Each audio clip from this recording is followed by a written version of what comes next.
हाँ तो मित्रों सांजना वाग्या था 5:30-6 वाग्या था અને આપણા ભાઈ લોકોને તો પાણીપુરી ખાવાની ઈચ્છા થઈ ગઈ હતી એટલે આપણે તો પાણીપુરી ખાવા ઊભા થઈ ગયા હતા એટલે આપણે બી ભૂખ લાગી હતી એટલે આપણે તો પાણીપુરી ખાવા ઊભા હતા અને પાણીપુરીવાળો આપણો ભાઈબંધ જ હતો એટલે આપણે ભાઈબંધ જોડે વાતોચીતો કરીને અને આપણે પાણીપુરી ટેસ્ટ પૂછતા હતા તો ભાઈબંધ કહે છે કે ના મસ્ત લાગશે પાણીપુરી એટલે આપણે તો પાણીપુરી ખાવા ઊભા થઈ ગયા હતા અને તમને બી ખાવી હોય ને ગોત્રી સેવાસી હોય તો ભાઈ તઈ જ છે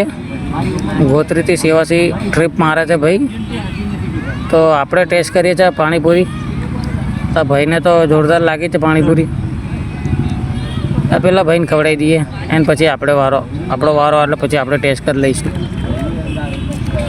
એટલે આપણે તો વારો આવી ગયો હતો ને આપણે પાણીપુરી ખાવા ઊભા થઈ ગયા હતા પાણીપુરી જેવી મોઢામાં મૂકી મસ્ત લાગી હતી જે તમારે બી ખાવી હોય આ ભાઈ પાસે તો સેવાસીથી ગોત્રી ટ્રીપ મારે છે ભાઈ તો તમારા હિસાબથી